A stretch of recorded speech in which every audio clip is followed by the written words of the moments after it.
জয় জয় বিশ্বসুখ সত্যানন্দ শ্রীমৎ স্বামী নীলকান্ত মহাপ্রভু প্রেমানন্দে হরিধ্বনি হরিবল। শ্রী শ্রী মা মাধুর্যময়ী দেবী প্রেমানন্দে হরিধ্বনি বলমন হরিবল। রাধা কৃষ্ণ প্রেমানন্দে হরিধ্বনি বলম। নিতাই গৌরী সীতানাথ প্রেমানন্দে হরিধ্বনি বলমন হরিবল। সর্বসাধু গুরু বৈষ্ণব প্রেমানন্দে হরিধ্বনি বলমন হরি বল হরি বল হরি বল। পিভি 56 নম্বরের গ্রামে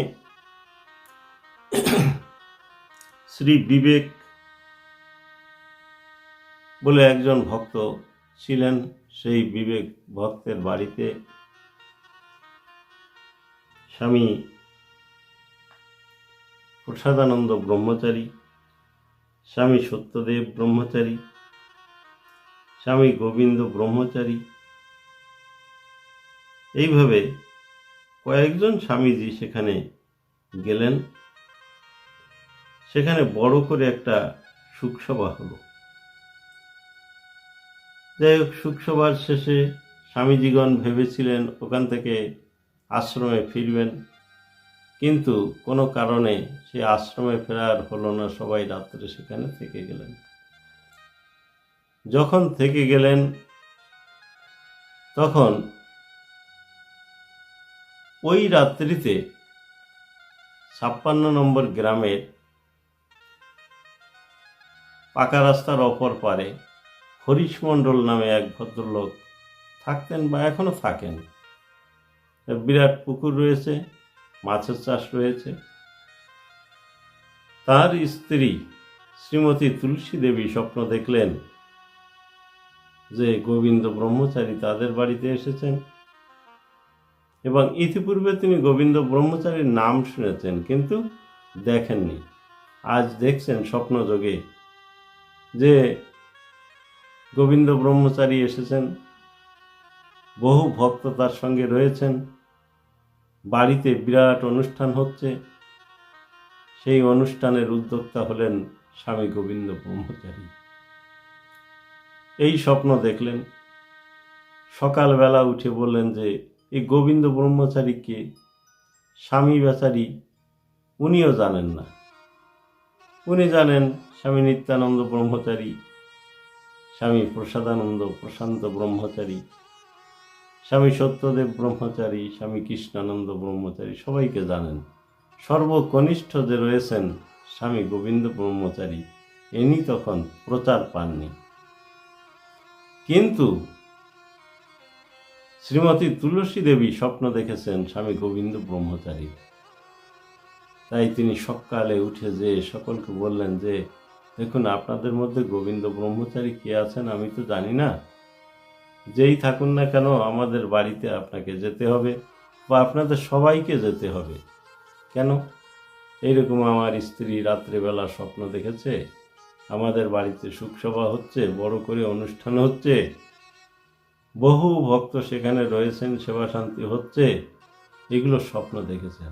তাই আপনাদের মধ্যে যে গোবিন্দ ব্রহ্মচারী রয়েছেন তাকে আমার বিশেষ অনুরোধ, তিনি তো থাকবেনই, আমাদের বাড়িতে আজকে শোকসভা হবে,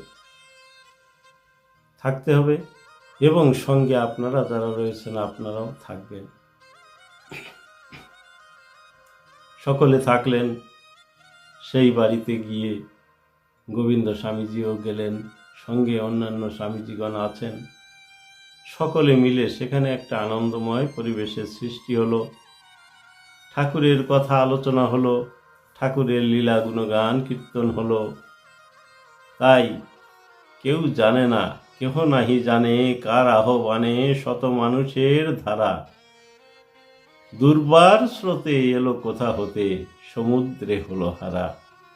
তাই রবি ঠাকুরের যে বিরাট দৃষ্টি এই ভারতবর্ষের উপর পড়েছিল, তিনি ব্যক্ত করেছিলেন কেহ নাহি জানে কার আহ্বানে।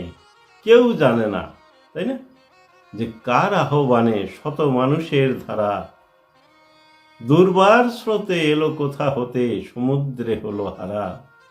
তাই শত মানুষ, যে শত শত মানুষ এই যে প্রেম সমুদ্রে, সত্যানন্দ ঠাকুরের প্রেমের মেলায়, প্রেম সমুদ্রে যে অহরহ ঝাঁপ দিচ্ছেন, কেউ জানে না কোথা থেকে, কার আহ্বানে, কি আকর্ষণে তারা ছুটে আসেন এই প্রভুর শান্তিনিকেতনে, এ তো বলা যায় না। তাই প্রভু সুন্দর যদি কাউকে প্রচার করেন, তিনি এমনিতেই প্রচার হয়ে যান। যারা জগতে প্রচার পেয়েছেন তারা জানেন প্রভু সুন্দরের প্রত্যেকটা লীলা এমনি মাধুর্যপূর্ণ যে কার আহ্বানে এগুলো হচ্ছে। ঠাকুর শ্রীমৎ নীলকান্ত সুন্দর যখন মহারাষ্ট্রে নাম প্রচার করছেন, যখন আলোচনার আসরে রয়েছেন, ভক্তদের সেই প্রশ্ন বানে যখন তিনি জর্জরিত হয়ে যাচ্ছেন, ঠিক তেমনি মুহূর্তে ঠাকুর সত্যানন্দ একটা লীলার অবতারণা করে, তাই না, দুধের ব্যাপারে একটা লীলার অবতারণা করে, ঘটনাটি আগে বলেছি, এই লীলার অবতারণা করে তিনি সেখানে ভক্তের সামনে যে দাঁড়ালেন, ভক্তকে রক্ষা করার জন্য, তাই না। গোলক বিহারী হরি অহরহ ছুটে আসছেন এই নররূপ ধরি। কত আশ্চর্য, কত ভালোবাসা, কত প্রেম তিনি ছড়িয়ে দিয়েছেন জীবের জন্য। খালি জীবকে প্রেম মানে বর্ষিত করে দিয়ে, তাই না, তিনি আকর্ষিত করছেন নিজের কাছে, যে হে ভক্ত, তুমি আমার, তুমি আমার, তুমি আমার কাছে চলে এসো। সকল আকর্ষণ, সকল বিকর্ষণ, সব কিছুকে উপেক্ষা করে, হে ভক্ত, মামেকম শরণম ব্রজ, আমাকে স্মরণ করো। শরণাগতি শিখালেন। তাই প্রত্যেকটা পলে বিপলে আমরা যেন সেই পরম প্রভুর চরণতলে নিজেদেরকে ছড়িয়ে দিয়ে দেন, তার হয়ে থাকি। তার হয়ে থাকাটাই হচ্ছে সবচেয়ে বড় সাধনা। জগতের সকল সাধনা, সর্বশ্রেষ্ঠ সাধনা হলো তার হওয়া।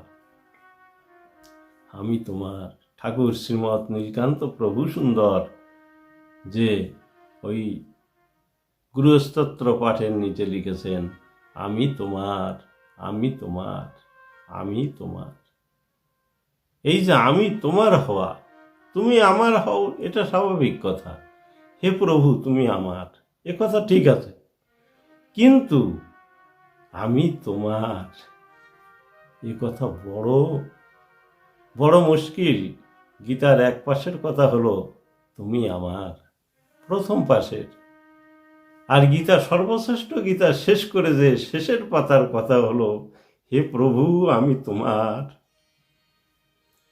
অর্জুন সমগ্র গীতা, তাই না, অর্জুন প্রথমে জানতেন আমি সর্বস্ব। এই সর্বস্ব বা আমি বীর্যবান, বলবান, আমি বীর, এইসবগুলো অনেক কথা তিনি ভেবেছিলেন প্রথমে, কিন্তু যখন দেখলেন সমগ্র গীতাশাস্ত্র যখন তিনি কর্ণে শ্রবণ করলেন প্রভু সুন্দরের মুখ থেকে, তখন তিনি নিজেকে ভেবে ফেললেন, আমি কে? আমি কে? আমি কিছুই না, আমি তোমার।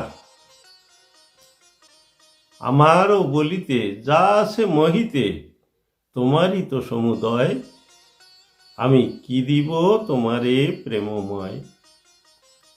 তাই প্রভু সুন্দরের তাকে দেওয়ার মতো, তাই না, কিছু যদি বা নেই, তাকে দেওয়ার মতো নিজেকে ধরে দেয়া যায়, নিজেকেই ধরে দেয়া যায় যে আমি তোমার। তাই আপনারা সবাই সুন্দর থাকুন, ভালো থাকুন, প্রভু সুন্দরের প্রেমের বাক্যকে মনে রেখে জীবনকে অতিবাহিত করুন, শান্তি আসবে। জয় সত্যহরি। কথা এখানেই বিশ্রাম রাখছি। আবার যদি সেই প্রভু সুন্দরের লীলা কথা তিনি বলান, তাহলে আবার বলতে পারব। জয় জয় বিশ্বসুখ সত্যানন্দ শ্রীমৎ স্বামী নীলকান্ত মহাপ্রভু প্রেমানন্দে হরিধ্বনি বলমন হরিবল। রাধা কৃষ্ণ প্রেমানন্দে হরিধ্বনি বলমন হরিবল। নিতাই গৌরী সীতানাথ প্রেমানন্দে হরিধ্বনি বলমন। শ্রীমা মাধুর্যময়ী দেবী প্রেমানন্দে হরিধ্বনি বলমন। সর্বসাধু গুরু বৈষ্ণব প্রেমানন্দে হরিধ্বনি বলমন। হরি বল হরি বল হরি বল।